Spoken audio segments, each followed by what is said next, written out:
Well, good morning. Good morning. It is wow, it's more light down here. Good morning, Monday. It is September the 5th. My name is Aaron Dwyer, and I have a seat beside me because I've got my special guest. My beautiful wife's going to join us here in a little bit. These shadows are awful down here today. But we're going to give it a shot down here. We have a new location. We're trying to do some things and trying to make these things better. So good morning and welcome to Monday. Sorry, I'm a little bit late this morning. That happens when you kind of get in the groove, and I didn't want to get up and didn't have everything set in place, and then trying to put this in a different place so I would have a better spot. Look at Doug Davis. Look, the Florida Gators win, and Doug Davis shows back up on a call in the morning. I'm just teasing Doug. Welcome back, Bubba. Hope you are well. Let's do this. We're gonna show the chat. Hey, y'all know the drill. I don't know where all of our agents are, but good morning and welcome again. Y'all know the drill. If you're here with us this morning, please let us know you're here. Please let us know that you are joining us live this morning. I'm gonna get everything set up here. Again, I apologize for being a little bit behind. Maybe that's what caused people to not be here on the call with us, but I don't see a lot of folks here this morning, interestingly enough. But here we are, man. It is September the 5th. We are rocking and rolling into September. Happy Labor Day. Happy holiday. I guess everybody thought that maybe we wouldn't do a call on Labor Day, but we're here. So I'm going to send a text out to the folks that I'm going to text out to and let them know that we are here. Let's see.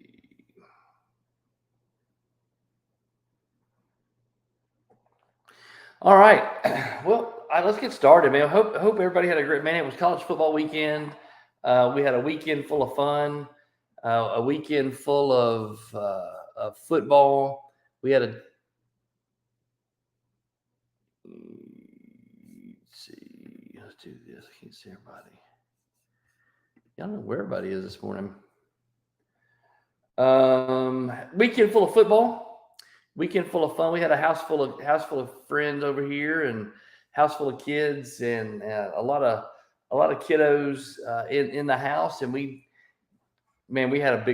Carson had a big time. So enjoyed a weekend full of college football. Glad college football's back.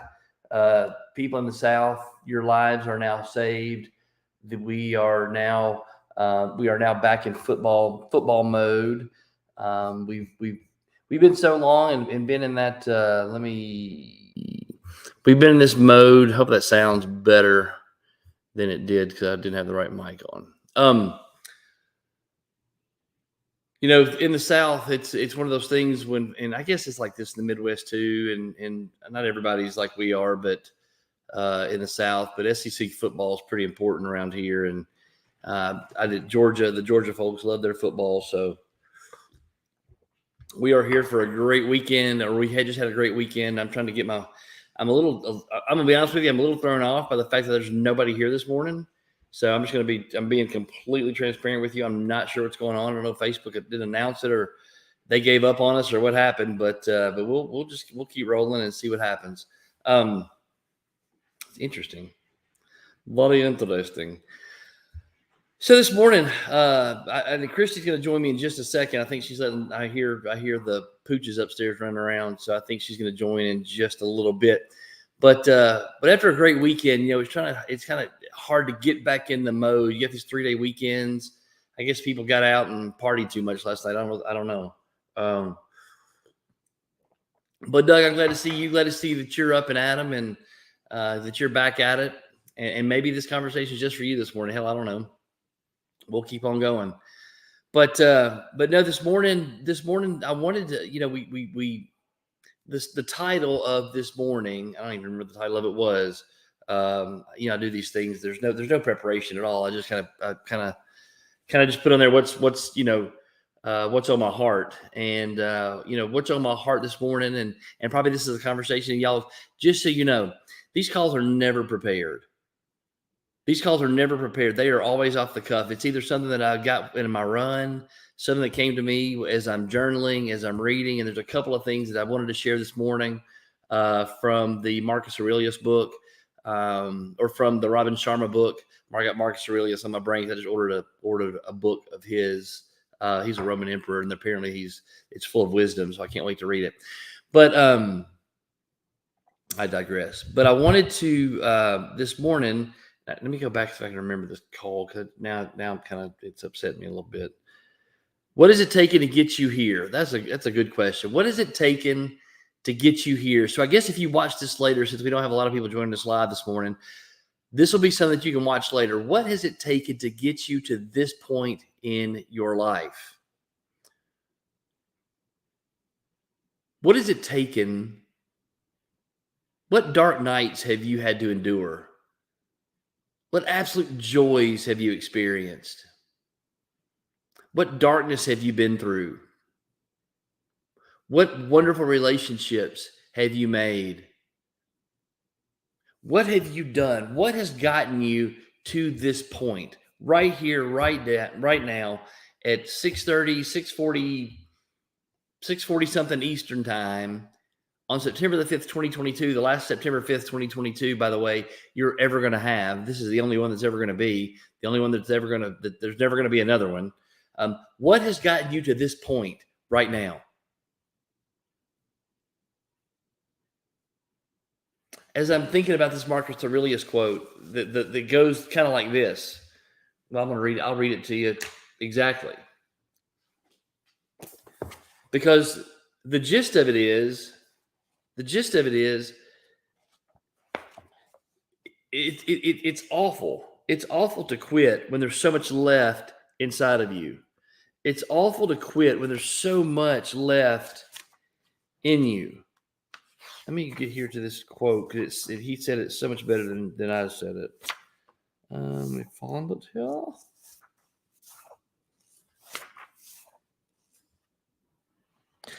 Marcus Aurelius from the book Meditation. So Marcus Aurelius was a Roman emperor. He wrote a diary, obviously kept a journal.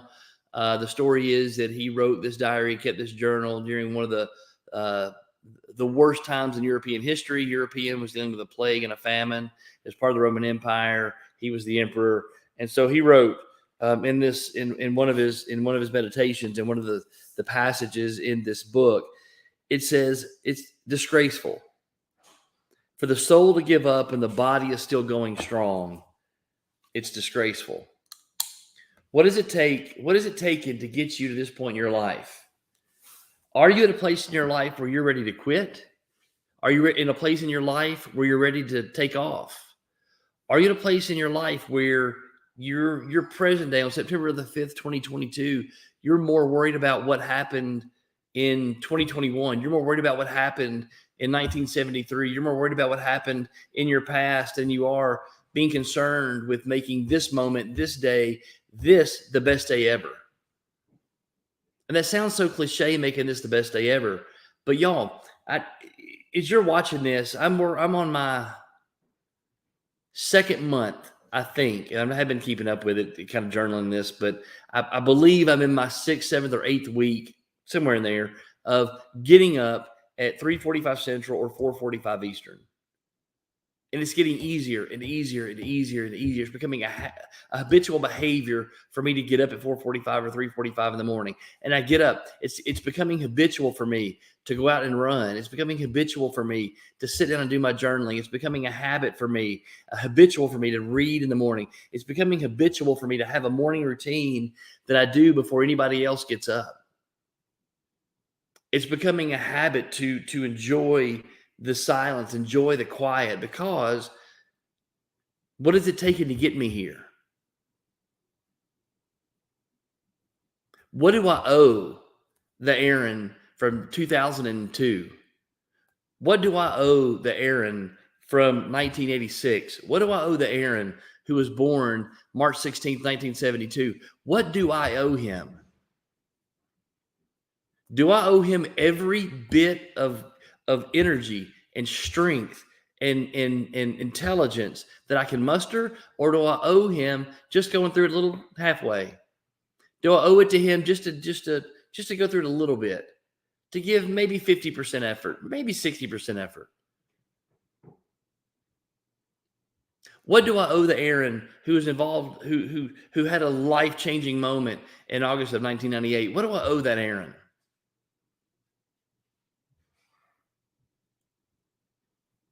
What's gotten you here? Everything that we experience molds and shapes us. Everything that we experience guides and directs us to our greatness. That's why in the Bible it says, it says all things work together for good. The reason it says all things work together,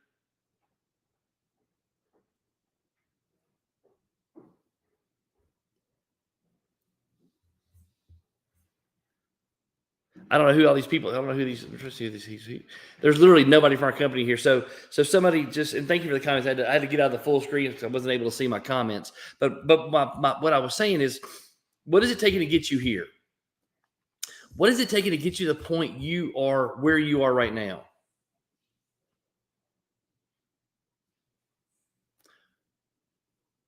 I don't know. Hey, if y'all, I know Doug Davis, DD, he put his, so Facebook announced it. Is that Doug? Is that you? Because there's another anonymous. Y'all, I'm sorry, I can't see the names, of the comments on this stream. So somebody said I met agents from Exit Realty Lake Country and felt more at home more at home than with. Oh, okay. I don't know who Exit Realty North I've ever met. Absolutely love everyone I've ever met in Georgia and Tennessee. You guys are amazing. It's okay, Doug Davis. Okay. Thank you, Doug. So back to what I was saying.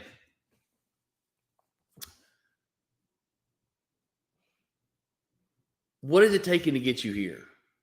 Why am I so passionate about this? Why am I so passionate about helping our agents find their greatness? Why am I so passionate about helping people find their spark, about helping people become the best version of themselves? Why am I so passionate about helping other people be better, do better? Why am I so passionate about that?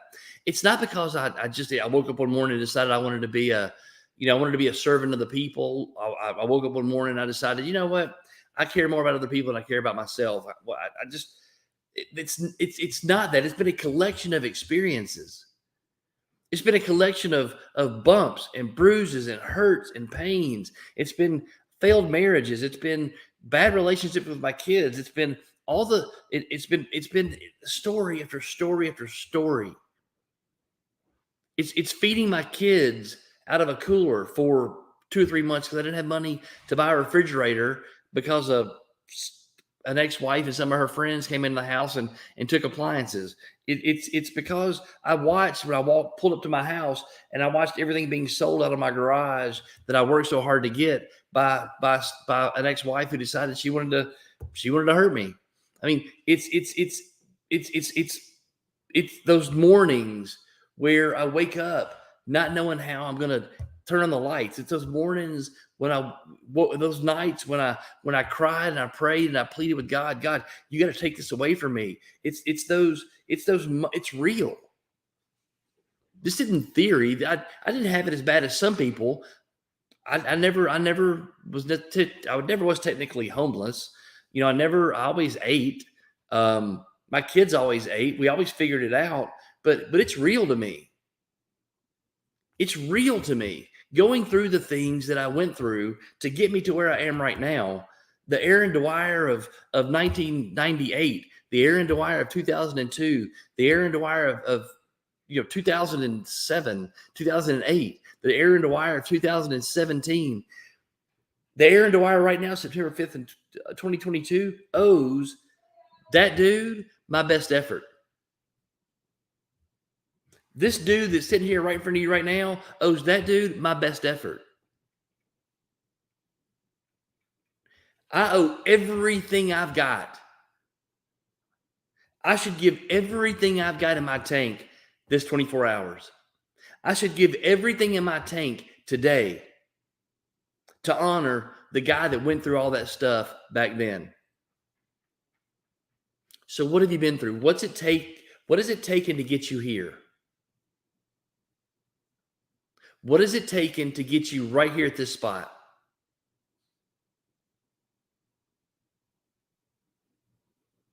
Because all those things are working together for good. All of those things are how life, God, puts these situations in front of you, knocks at the door of your heart and says, when are you going to embrace your greatness? The Bible says Jesus stands at the door and knocks. Because for some of us, we get so used to walking in our ego. We get so used to walking in this counterfeit version of who we are, trying to please other people, trying to gain acceptance, trying to do things so other people will like us, trying to be something so that we'll get some recognition, we'll get some validation from something outside of us. And your ego, the counterfeit version of you, doesn't like to be challenged. It likes to be safe. So it will lie to you. Your counterfeit self, this little version of you that sits on your shoulder, that version of you will lie to you to keep you average, to keep you mediocre, to keep you in the middle of the road, to keep you on the wide path, because there's nothing in that area of the road. There's nothing on that path that's going to jump out and hurt you. So your ego tells you, so your counterfeit self tells you. There's nothing on that path that's going to jump out and challenge you.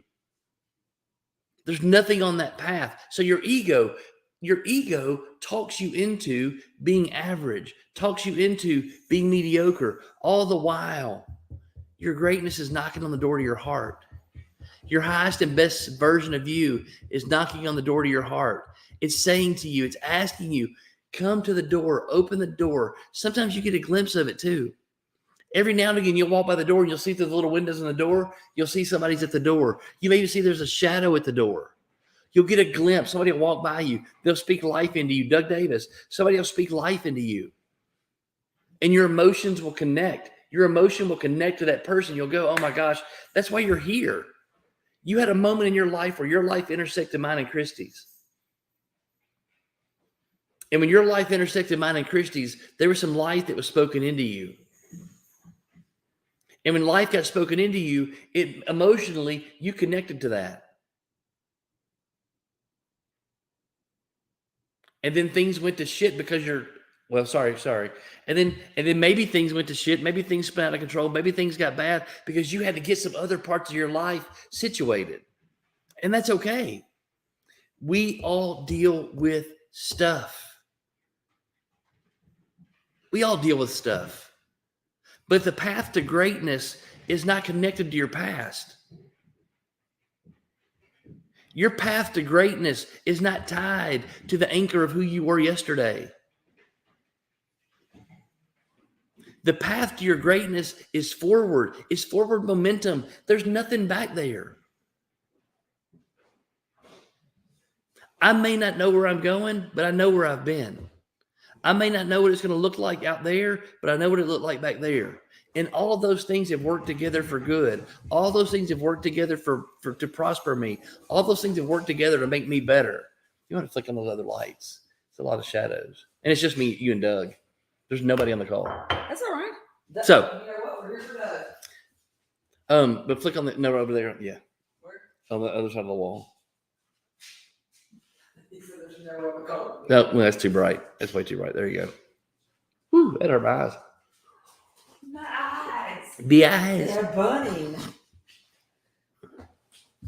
Hey, Doug. How are you? It's all right.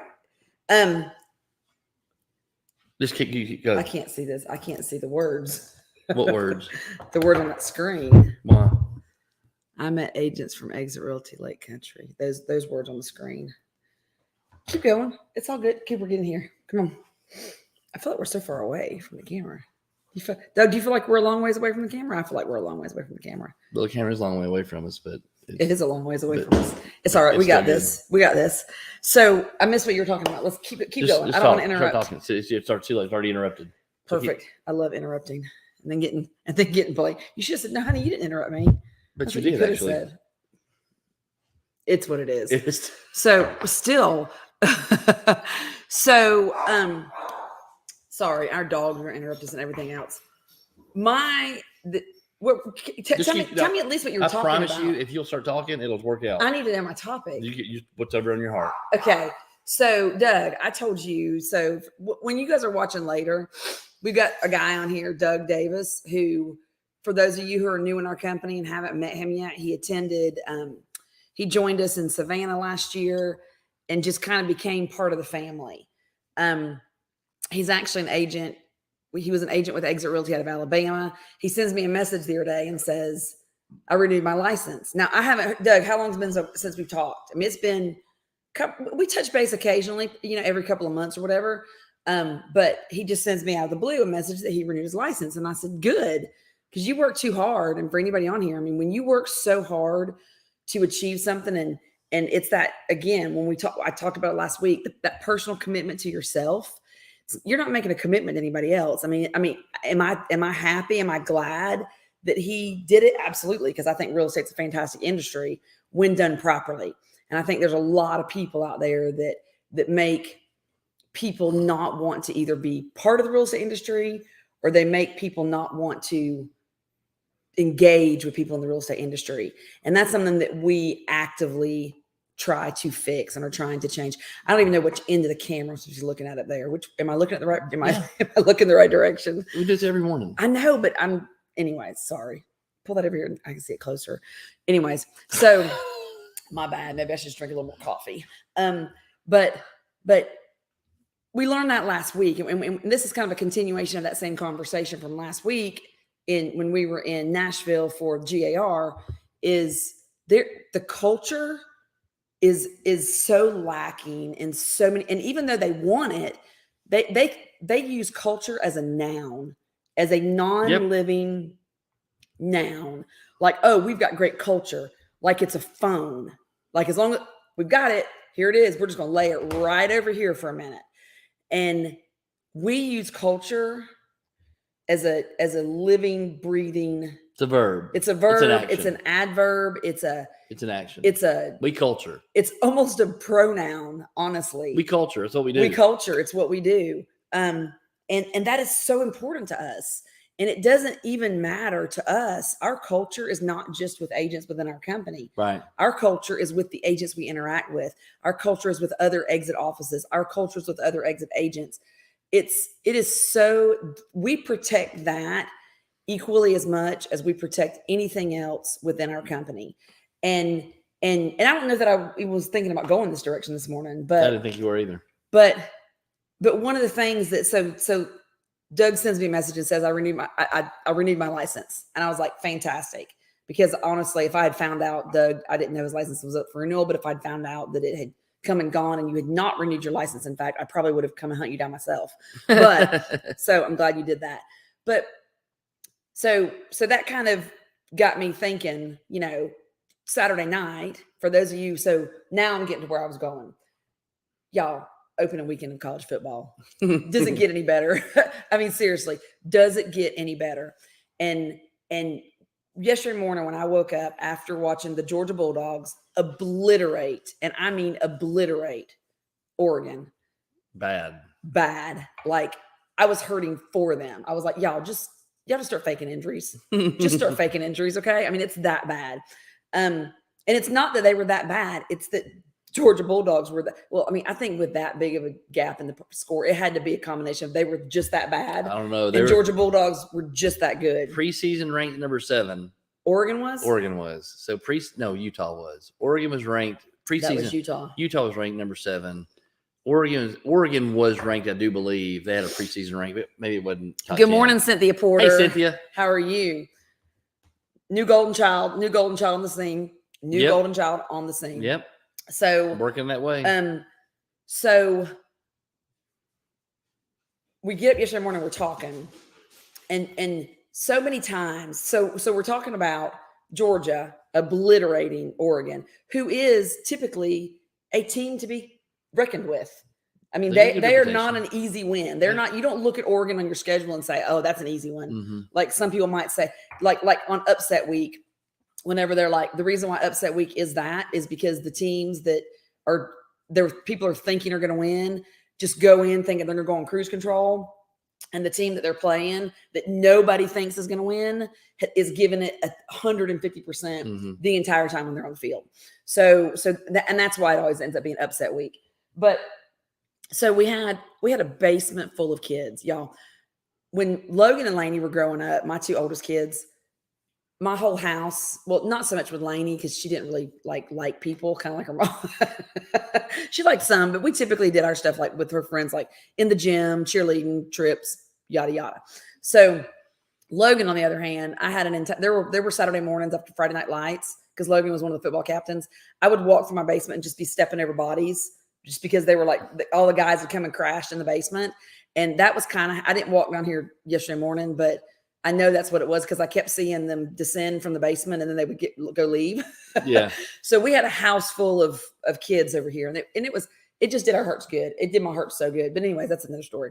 So we're talking yesterday morning, and I'm like, okay, so let's talk about the Florida game. So for those of y'all that watch the Florida game, Utah was ranked number 7 preseason. University of Florida. I'm not sure if Doug, you may or may not have the answer to this. I'm pretty sure he does. That was kind of sarcastic. Was Florida ranked coming into this weekend? Coming into the game, was Florida?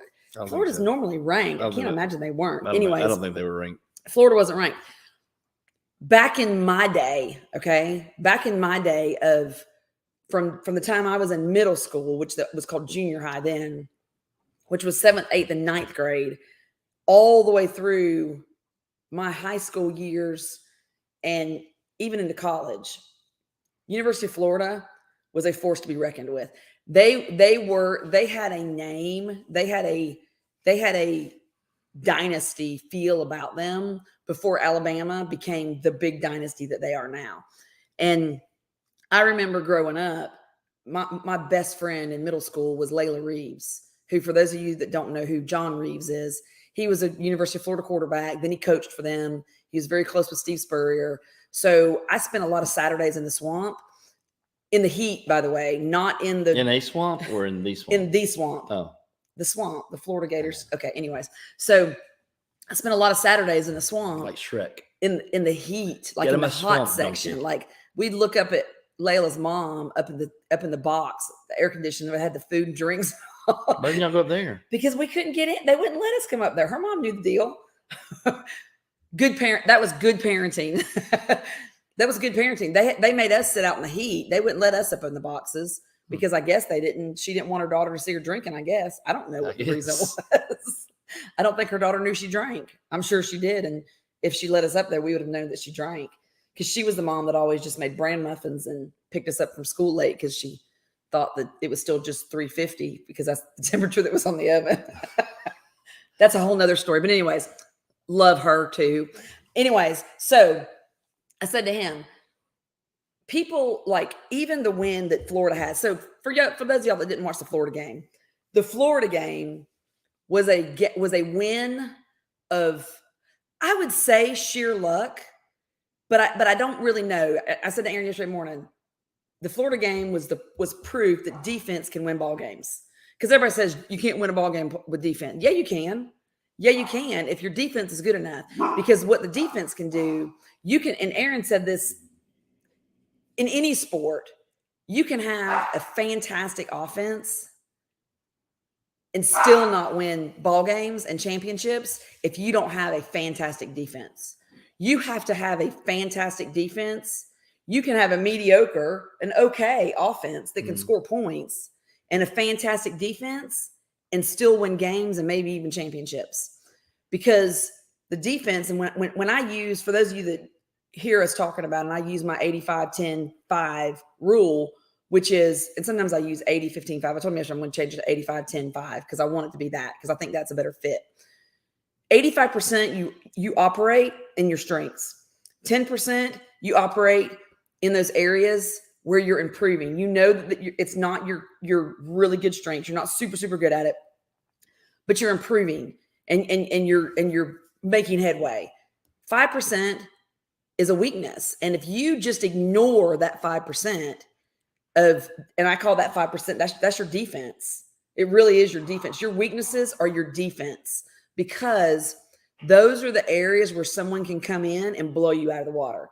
If you don't guard your weaknesses, if you don't guard those areas of your business, of your skill set, of your personal life, if you don't guard those weaknesses, somebody is going to come in and they can still beat you at a game that you're really, really good at, because they can come in and they're just going to focus on your weaknesses and taking you down through that. And I use the example of the quarterback for Utah, who did a fantastic job when he had a wide open field, even when they only had a minute and 40 seconds left or 41 seconds left, whatever it was, because I remember them resetting the time clock, and then I think they put 4 seconds too much on the time clock. Anyways, the referees did. When he had a wide open field, when he was in his zone, on his end of the field, he was throwing the ball. I mean, he was on point, and he was moving the ball down the field. But when he got in that red zone, he was not very good. Mm-hmm. Okay. Mm-hmm. He had 3 attempts at the end zone, 1st and goal. Okay. And he kept choking under pressure. He was choking under pressure because that was his weakness. And I told him, if somebody watches game film, and this is the reason even champions watch game film of the people that are coming in, because either the defensive coordinator told, I don't know, because I don't know Florida players' names, told the guy that ended up intercepting that ball in the end zone, his weakness is if he has no one to go to, if all of his receivers are fully covered, he's going to throw the ball low to just throw it away. The Florida guy went in there, dove, and intercepted it in the end zone and won the game for Florida, because otherwise they would have gone in and at least tied that game. Mm-hmm. Or if they had scored, they would have won the game. If they had one more chance at it, they would have kicked a field goal and tied the game and gone into, I guess they would have gone into overtime. It's still that time of the season, right? My point is, you got to know your weaknesses and you got to work on them. It's a mindset of people who only focus on doing the things that they're really, really good at are going to eventually be taken down and be passed by people who focus on the things that they're good at, but also focus on the things that they can, where they can get a leg up on the competition. The championship mindset. We talked about the championship mindset yesterday. Mm. And that was my takeaway from the Florida game, was sometimes we've got to be able to really focus on our strengths, but know the weaknesses and know where we can get a leg up on the competition in order to win the game and preserve our championship, i.e. the Gators preserve their lead. But talking about the Georgia game, when we got up yesterday morning, just talking about that, how many teams in any sport, when they have reached and Aaron used such a good word, the pinnacle, I call it the big game, but it's the pinnacle of their sport, whether it's the Stanley Cup, whether it's the Super Bowl, whether it's the national championship, whatever it is, the World Series. Even we went to the game opener for the Braves this season, the season opener, and they didn't look that great. They were coming out of being the world champions, and they didn't look that fantastic. Their first game, their opener. Georgia Bulldogs came out yesterday, and it was almost, you could almost see, I don't know that we anticipated it, because for those of us that are Georgia fans, we've watched Georgia choke so many times that, and one of the things we talked about was your fan base mindset. So that's another topic that I don't want to leave here and not talk about. But we've watched Georgia choke so many times that I don't know. I would venture to say that a big percentage of the fan base of the University of Georgia, a big percentage was like, go Dogs, national champions, keep going, keep going, keep going. But in the back of some people's minds are, I won't be surprised if they choke this year. And we don't see another national championship for how many years, decades. Okay. The mindset of the fan base has such an impact on the performance of the team. It really does. If they listen, and somebody, I saw a quote last night and I meant to hold on. I meant to save it. And I may have, because it was so relevant to what we had talked about, is it doesn't matter what other people are saying about you. If you can be in the mindset and have such a champion's mindset that it doesn't matter what anybody else is saying, good or bad, because people can tout you and tell you how wonderful you are, which will also make you take your foot off your accelerator because you think you're so great, right? I mean, which can also slow you down because you're reveling in all the accolades. It'll slow you down. You won't stay focused on your goal, because once that championship was won, and I'm sure Kirby Smart let them enjoy the national championship and the celebrations. But when it was time to get back on the field and start practicing for this season, Kirby Smart was raised as a coach. His most recent upbringing for years was Nick Saban. I guarantee you, Nick Saban didn't let those guys get too puffy in their egos about the game they had won, because he said, guess what, guys, that was yesterday. None of that matters moving forward. None of it matters before. And I heard you say it a while ago, your past, if you're looking back, you're only holding up what's ahead of you. So let me try to unpack some of this, because there's some pieces in here to kind of unpack and to move to sort of what into the conversation we had yesterday morning.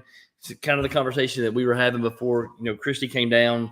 And so one of the things is using the University of Florida, using University of Georgia. I could use any organization who has a history of success, right, but has since fallen on hard times, has since fallen on the perception they're not as successful as they were in some previous time frame. So, right. so the question this morning was, what's gotten you here? What's gotten you here? Yep. Okay. The University of Florida and its fans, just like Florida State, just like Georgia, again, just like any one of these programs who have a history of top of the mountain success, reaching the pinnacle, there is a foundation of success, which then makes it so much. I was raised a Vanderbilt fan. So my perspective on reaching the pinnacle, and somebody raised as a Florida Gator fan, their perception of reaching the pinnacle, are wholly different. For a Vanderbilt fan, reaching the pinnacle is winning 7 or 8 games in a season. Having a winning season, right? Beating two SEC teams in a year, in one season, right? That is an accomplishment. Okay? Right. Florida has a standard. The University of Florida, University of Georgia has set a standard of excellence. Mm-hmm. But they fell on hard times because they lost their direction. They lost their leader. They lost their vision. All they were tied to is what we've done in the past. All they were tied to is what we previously accomplished. And based on what they previously accomplished, the fans lose their mind. The boosters fire the coaches. Right. You can't get a head coach to stay in the organization for any length of time because everybody's so upset because we're not like we were. Right. Right. I'm not saying that the coach now is leading the University of Florida to the next great thing. Kirby Smart has led the University of Georgia to the pinnacle. That's right. Now, what Kirby Smart has is a perspective of legacy. Oh, What gosh, Kirby Smart has is a perspective of it's not just once, and it's not just twice, right? And it's not just 3 times. We're building a legacy program. We're building. I promise you, gosh, man, that's good. When you know you got Alabama on your schedule, you know what's coming, because Nick Saban's going to beat your brains out if he has a chance. Right. I don't care who you are. You know you're getting when you have Vanderbilt on the schedule that week leading up to Vanderbilt. You're like, nah, not a big deal. Can I jump in and say something as you just said that? One of the things whenever I watched Saturday, what I came away from Saturday's game, the Georgia Bulldogs against Oregon Ducks game, was this: Kirby Smart is not your typical Georgia Bulldogs coach. One of the complaints that everybody has, and I've said this for years, and I love Mark Richt as a person, but a lot of times the University of Georgia, their downfall is themselves. They self-sabotage because they will get a little lead and then they'll take off, they'll let off the brakes. They'll let off the gas, and they'll just start coasting, and then boom, somebody comes up and bypasses them. What Saturday showed me was, my mom even sent me a message. She said, maybe they should put in the second string. I said, they've got some of the second string in. But Kirby Smart did not let off the gas because he's showing this team, I don't care what kind of lead we have. Don't quit looking at the freaking scoreboard. You keep giving it 150%. I don't care if it's 150-3. I don't care if this looks like a basketball game. We're not letting off the gas. And that is a muscle memory that is having to be taught by the coach who's leading this organization, who's leading this team, who's also leading the fan base. Even the fans are like, dude, man, enough's enough. Show a little bit of mercy. No, you can't. Because if you show the mercy on the field in the first game, how many times have we seen Tom Brady come back from a 30-point deficit and win a ball game? Because that's what champions do. Nick Saban, if he's 30 points down going into the third quarter, he ain't worried about that. He might have just given his team a butt chewing in the locker room, but he ain't worried about the 30-point deficit because what he's fixing to do is he's fixing to have these boys show him what he knows they can do. So the legacy, the coaching, what's been poured into Kirby Smart was put out there on the field in just in two ways I can mention. One, they came out full throttle, not taking it easy and resting on their loins of the national championship. They literally came out there like they were a hungry first season in, what's it called? The league they're in, D1. It's their first D1 season, and they're just coming out of the ranks and they're having to fight their way to the top. That's how they looked. They came out with gusto and they finished the drill strong, equally as strong as they started it. And the second piece of it was that he demonstrated a legacy mindset. He demonstrated a championship mindset. So you said to stay in this vein and continue to use this. Let's unpack something else. What does every college football team, every college program, every college player, every coach, every fan base, everybody associated with these college football programs, what do they have before the first game of the year? What do they have? So, repeat the question. What are all these? They have potential. They have potential, yeah. They all have Coach Burt hates the word potential. They all have a belief to some level. Okay. They believe the best they can based on their past experiences, based on what they've done, based on where they've come from. They have a belief in their potential to have a championship season. Right. If they didn't believe that, they wouldn't play. So every single fan base, I don't care who they are, in every single market, their fan base think they're the ones. Right. Ohio State, Michigan, Oregon, Florida, Florida State, Georgia, they all think they're the ones. They all think they all believe in that potential. And then at some point during the season, that belief and it starts to wane. That belief starts to go away. That the potential starts to turn into actualization, and what they see is the actualization is not the same as the potential. What they see is what's manifesting, what's coming out doesn't match the belief they had. How many times has that happened to you? How many times have you walked into a situation with guess what? Every one of you that are going to watch this call have potential to do something great. You've all been given a spark, something inside of you that's greatness, that's ready to be unleashed on the world. The problem is a lot of us are like those teams like a Vanderbilt where we've been through so much because we've made so many excuses. We've allowed our egos to help us keep us in a safe spot. We've allowed our egos to push us into average. We've allowed our egos to push us into mediocrity, that we look at that greatness when that knock on the door comes. And it's our greatness knocking at the door, and we look over the window. And our dogs start. We look at the window in the front door, and we see there's a shadow out there and somebody knocking. We don't answer it. When Aaron or Christy walk by and intersect with your life, and we speak life into you, you get it, and you get a glimpse of it, but you don't walk and chase it. You don't go after it. So then here's the decision. On Monday, September 5th, 2022, that all these teams that played over this past weekend, there was a bunch that lost and there were a bunch that won. There were a bunch that were some kids that were injured. There were some kids that came out unscathed. So now the question on September the 5th, 2022 is, what do you do now?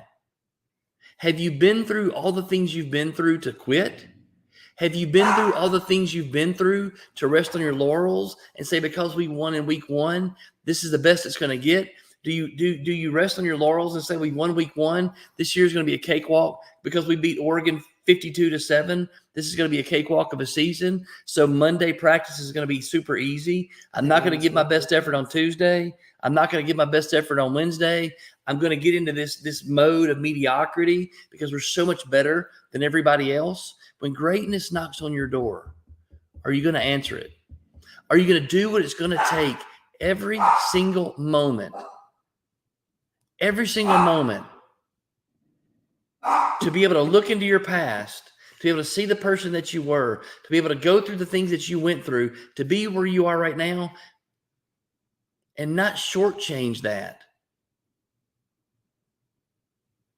I'm looking for a word, and the words escape me right now because I got dogs barking. I can't concentrate. I got He 15 keeps dogs knocking, barking. so the dogs are barking. That's what I'm laughing at. When you get to this moment right here, and you evaluate where you've been, you Right. evaluate all the things you've been through that get you to this point right now. When you look at the person you were, and the growth, and the pain, and the struggle, and the success, and all the things that you've been through to get you right here, will you look at your past? Will you look at the person that went through all those things? Will you look at them and not give them your best? Will you look back at your past and go in all those situations that you've been through, and you look back at them and you say, you know what? I know you went through that stuff back there, Aaron, in 2008. I know you went through that stuff back there, Aaron, in 1998. But today, I'm not going to give it my best, bud. I'm sorry. Today, I'm not going to give it my all. Today, I'm not going to give everything I've got. Right. When your greatness knocks on the door, you got to punch fear in the face. You got to tell mediocrity, get out of the way. There's a great story in this book, and it's a fable, but it's a fable that talks about a monk. There were these 3 people that went to a monastery. There was a monk that was leading them to this monastery. As they're walking through this little courtyard, 3 dogs break loose from their chains, big thick chains, big vicious dogs, and they start chasing the 4 people, the monk and the 3 visitors. The 3 visitors take off running the opposite direction, which is probably a pretty decent reaction for most of us. If you see 3 vicious dogs chasing you, probably your initial reaction is to run away, right? The monk ran toward the dogs. The monk ran towards the dogs. As the dogs got faster, the monk got faster. As the dogs got louder, the monk started singing songs, started making noise and getting louder. At some point, the dogs saw the monk wasn't going to retreat. They stopped and went back to their corner. And the moral of the story is your fear is always going to chase you. Doubt is always going to chase you as long as you keep running. As long as you keep running from your greatness, as long as you keep running from your fear, as long as you keep running from the things that are trying to make you great, the things that scare you, the things that make you fearful, all those things that are trying to drive you into the next version of who you are, the next iteration, the next level. I hate that word, but it's true. The next version of you, as long as you run from the fear is going to keep chasing you. Right. You got to get up in the morning and tell fear, not today. You got to get up in the morning and tell that ego, sorry, dude, I'm waking up at 4:45. Sorry, dude, I'm giving everything I've got today. I'm not afraid to go do this. I'm not afraid to go have that conversation. I'm not afraid to go apologize to that person. I'm not afraid.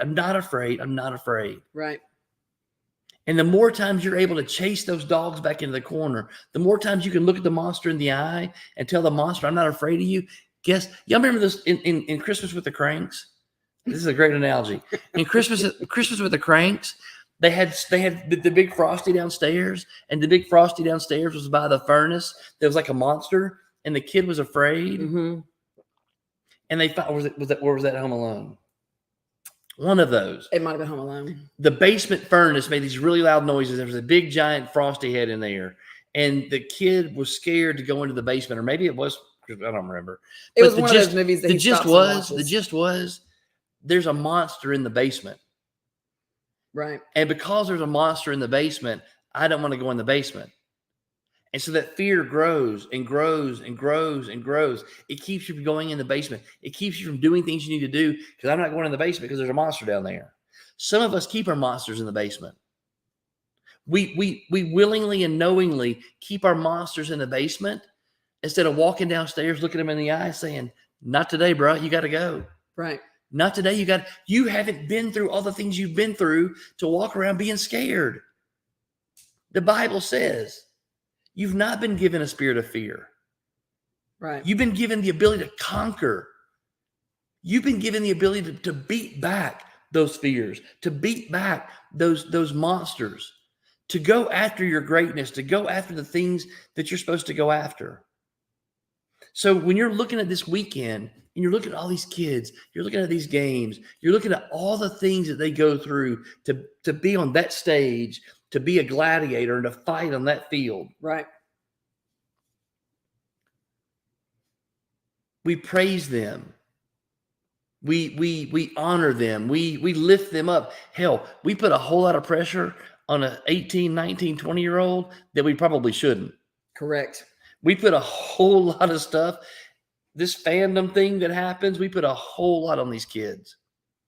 A whole bunch, not remembering that they're 18, 19, 20 years old. And those 18, 19, 20-year-olds are carrying the weight because a lot of us, a lot of fans, their entire identity is wrapped around the performance of that team on a Saturday or a Sunday. Right. And that's a whole lot of pressure to put on somebody else. But I digress. Let me back up. That was a sidebar. He does the same thing Stop. to the hockey players. Stop. Leave those kids alone. Let them go have their fun. I hope somebody's recording this. Are we recording this? Because I'm gonna play that. Where are we at? We're at 52, about 48. You said that. I'm gonna go back and play that for you. Stop. Laziness, apathy, and surrender are the parents of regret. Laziness, apathy, and surrender are the parents of regret. Yep. Your greatness is knocking on the door. Yep. Those kids are going to wake up today sore, beat up, bruised. They're going to sit in an ice bath. They're going to get something to eat. They're going to go to work out. They're going to push themselves physically to go do it all again. And unless you've been in that kind of ring, unless you've been in that kind of fight, you don't know what those warriors go through to get up every Saturday to go do that, to go do that. That's right. Laziness, apathy, and surrender are the parents of regret. Well, hello, Michelle. Glad you could be here. So what did it take to get you here? What did it take to get you here? To get you right here? What are you willing to do to get you to the next spot? What are you willing to do to get into your greatness? What are you willing to do to unleash your spark on the world? What are you willing to do? There's too much out there. We get into this. Look, it's comfortable for us. It's super comfortable for us. We wake in this Western world, man, it's super easy. We wake up with air conditioning and heat. There's lights and electricity. There's food in the fridge. We can take hot showers and cold showers. And Michelle, that's much needed. I agree with that. You do need to work on your beauty rest. There's so many things we get lulled in. And this has been my theme for the last month, maybe last 2 months. Being lulled into average, Right. Being lulled into mediocrity, being lulled into walking with the masses, being on that wide path to destruction, walking with everybody else, doing the same thing they do, and not giving a crap about your greatness. Right. Well, and I want to say something else yesterday that we didn't mention. We talked about yesterday that we didn't mention this morning, and that was when we talk about, because for a lot of our agents in our company, you guys have had 2021 was a record-breaking year for you. So again, when he talks about the he was raised a Vandy fan. So his idea of a successful season, and people who were raised Georgia fans, Florida State fans, their idea of a successful season is completely different. Perspective is completely different. We know what it was like for the University of Florida to have a winning legacy and all those national championships in a different era, in the Steve Spurrier era, right? The Bobby Bowden era for Florida State, you know, obviously the Vince Dooley era, whatever it is. University of Georgia's had a long time, so I do believe that we've come into the Kirby Smart era, and that's what it's going to be known as. But a team doesn't win a championship, and Aaron pointed this out yesterday, and I had a conversation with an agent that's helping us in our mentoring program a couple of days ago, who she shared with her mentors this week. When I got into real estate and I realized immediate success, you know, I got really, really good and I had great success. And then I changed what I was doing. And then I looked back and I couldn't understand why I wasn't doing as well after I got more experience under my belt. Well, it's because she quit being her. She quit doing the one thing that we tell you guys is going to be the key to your success, which is your authenticity. You being you doing what you are comfortable doing. Michelle Tilson's on the call right now. Michelle Tilson started a different form of prospecting this past 6 months. That is something that she wasn't necessarily comfortable with going in. And I know she wasn't comfortable with it because Michelle, unbeknownst to many, including myself, has a tendency to be an introvert. She doesn't like to get out there and talk to people that she doesn't know. Now, when you get her around people she knows, that girl is wide open. She is funny. She will get out there and lead the masses with people that she knows. But pushing her outside her comfort zone is not something that she was ever really good at. So she starts door knocking. Okay. She is working on that 5% I talk about. That is where she's working on. And now what used to be a 5% item, task, activity is now probably not only in her 10% bucket of I'm improving on it. I would say that Michelle probably at this point, this far into it, has been able to lump door knocking into her strengths. She has gotten good at it. She has gotten used to it. She has gotten good at the consistency of it. But and now she's seeing, and we had this conversation with Michelle last week. She's not necessarily seeing any success or transactions that she can directly attribute to door knocking, to this door that I knocked led to this transaction. But what she can say without question is that, yeah, you actually like it now. So now she's got that. Door knocking is now in her 85% bucket. It is what she calls one of her strengths. She's good at it. She loves it. It's almost like working out for her. She doesn't want to miss it. So, but what Michelle said she has seen is she's seen other areas of her business, just other business just coming towards her that she's not really having to work for. She's not having to chase it. It's chasing her. Okay. So when you focus and you put your intention on, and your mindset is in the right place, focused on real estate, you're going to have deals that come. You're going to have success that you can't necessarily put your finger on. But what we don't want to do, and this is what Aaron pointed out yesterday, a championship team doesn't come in and say, all right, we won the championship. We won the big game. Time to change. Let's do something different. Let's do something completely different than we did last season. Let's approach it moving forward to something that we heard worked for Vanderbilt. Yeah. We heard Vanderbilt's strength coach was great. Let's fire the one we've got and let's bring him in. Okay. We'll stop eating meat. Let's stop eating meat. Start eating tofu. We hear it's really good for your cholesterol levels, right? Yeah. So you don't change what got you there, and that was the point of what he's saying is what got you here. Now, do I think you need to spend about 5% of your time focusing on things that could potentially enhance your business, and what you view now as a weakness becomes a strength? Absolutely. I absolutely say that you need to do that, but you can't abandon the key components and the key factors it's all about the vibe you put out. I'm putting out vibes that I want new business every single day, and it just comes. It's crazy. I'm telling you, it is for the 10 full hatters of us in the group. Okay. We don't like the term trust the science, but I'm telling you, it is science. It is vibration. You can watch. If you are vibrating at this level, you are attracting stuff at this level. I promise you. Everything in life is an energy and a vibration. So let me speak to this because I'm reading another book and it's talking about your DNA, your genes, it's epigenetics. It's so deep and scientific that it's so much smarter than I am. And I'm saying that kind of in jest. I'm pretty smart, but it feels like it's a lot smarter book than I am. You are smart, baby. But it talks about our body's reactions to stress and fear. Mm-hmm. Okay. It talks about our body's reaction to poverty, stress, and fear. When those things happen, because you always have a fight or flight response. It's your core. It's who you are. You're still a very primitive human being. Correct. And so you have a fight or flight response. Kind of go back to the dogs. When the dogs chase, 3 people left. They flew. That's the flight. One person fought. His fight kicked in, and he was going to overcome the dog. Yep. Okay. So that fight or flight thing kicks in.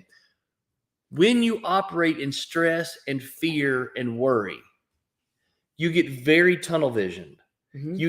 You get very singularly focused where you can't see things around you. Now, in this business, that's a death nail. Christy always says in real estate, we're bridge builders. We find solutions to problems. Right. Coach Burt says people pay you when you solve their problems. That's right. That's how money exchanges hands, is when problems are solved. But when we get fearful, mm-hmm. when that cortisol kicks in, when that adrenaline kicks in, when we get scared, or we're living a life of scarcity, or we're living a poverty mindset, or we have a very fixed mindset on one particular thing and that outcome, and that goes away, we get tunnel vision and we can't see the solutions. We can't see possible outcomes that can be different than what we're looking at. We think all is lost because one person tells us no, we think we suck. Right. Because one thing goes wrong, one deal goes wrong, one conversation goes wrong. Y'all, I've been married 3 times, divorced twice. There was a time in my life I thought I really suck at this marriage thing. Right now, I'm not sure I'm really great at it, but I actually married a really fantastic. You got a good team member. I've got a really great team member now. But here's my point. I think to bring all this in, because we got to get off this call. Your past has brought you to right here. That's right. Good or bad. You have, like Florida, like Florida State, like Georgia, you have a history of excellence. You have a history of mediocrity, and you have a history of going through some really dark nights. And there are scandals in the past, and there are mistakes in the past, and there are things that you've done, things that you've said. All those things are in the past, and there's nothing you can do about that now. But it's gotten you to where you are. It's created the version of you that you are right now. Yep. And there's a seed of greatness. There's a spark of greatness in you that is looking for a place to fly. It's looking for a place to blossom. Yep. So here's what I'm going to ask you today.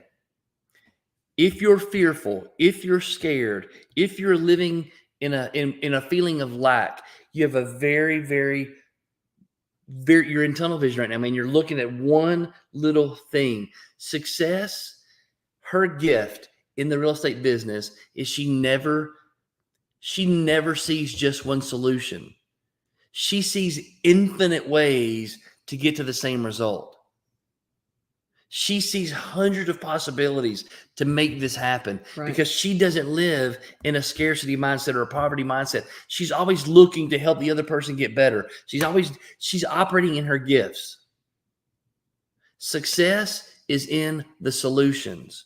So I'm going to say to you right now, if there's something in this day on September the 5th, 2022, that some fear, some thing that you've been hanging on to that's keeping you tied to something in the past, I am begging you today.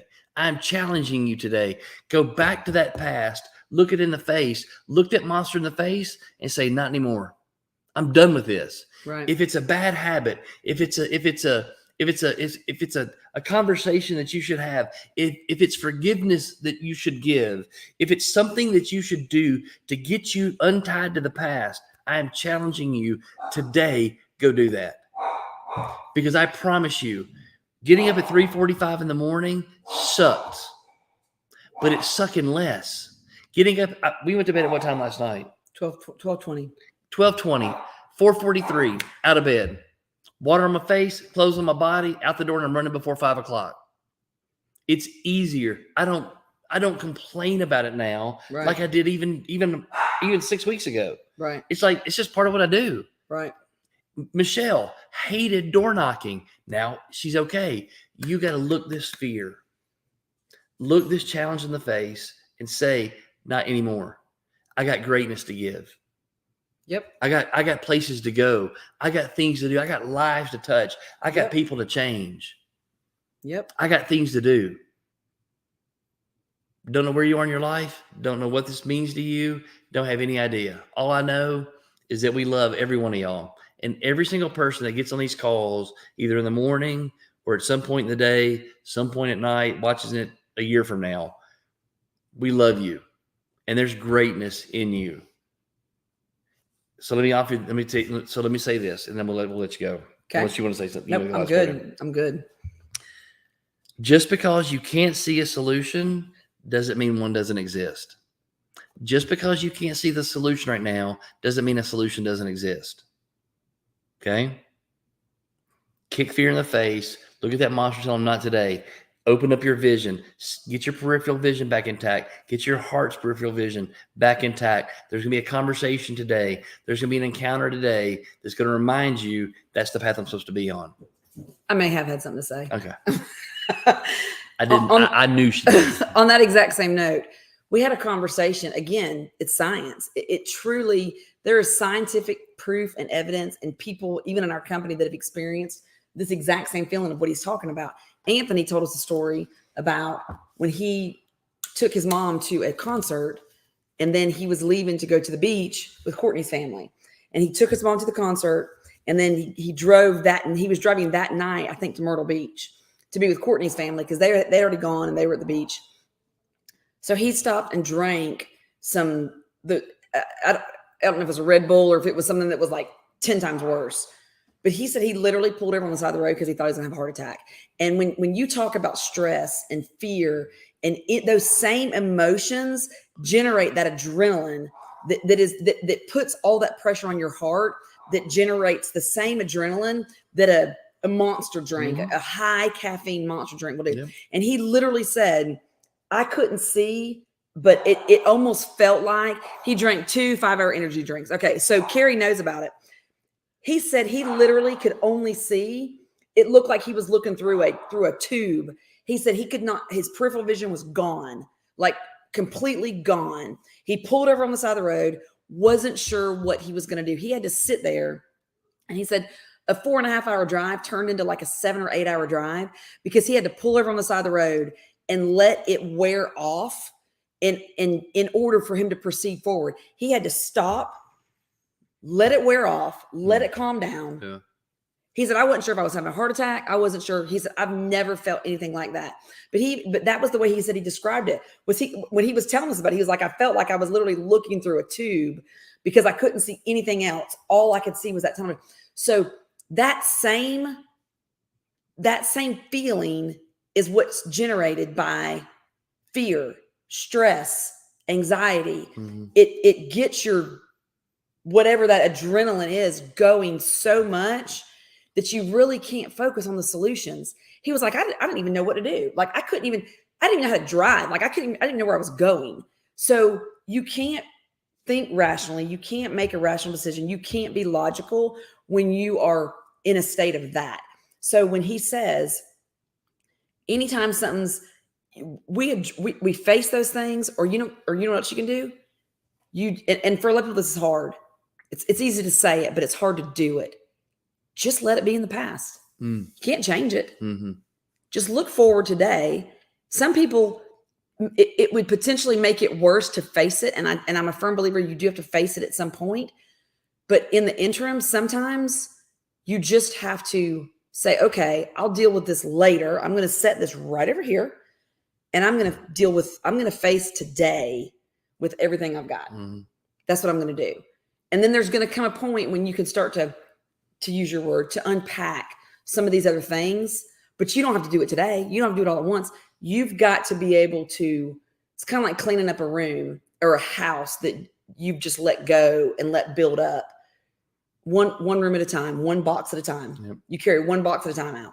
So think of what's gotten you here today, because it's made you the amazing creature you are today. And kick fear in the face. What's her name? Tia Wood uses that term. Yeah. Kick fear in the face. Because I promise you, those 3 dogs that were chasing that monk, had they gotten any closer to him and had not retreated, he probably would have kicked him in the face. Right. He probably would have kicked one of them in the face, the first one that got there, which would have probably then gotten the attention of the other 2. Yep. And they would have said, whoa, wait just a second. Yep. You know? So, all right. We love you guys. We hope you have an amazing day. For those of you that are mentors, we are, in fact, having an 11 o'clock call. So happy Labor Day. We did, in fact, have a 6:30 call. Happy Labor Day. I hope that the weather turns around. It's not. A little bit. Gosh, y'all, the flooding that we've seen. Oh, my gosh. Up in the mountains, up in Floyd County, up 75 North, Ringgold area, Ball Ground area, that area up high. Whew. Really? Oh, my gosh. I'm glad I'm not driving. I'm glad you're not driving either. Whew, it'd be bad. All right. So love y'all. Love you guys. Be good. Be great. Be you. Be you. Bye, y'all. Bye.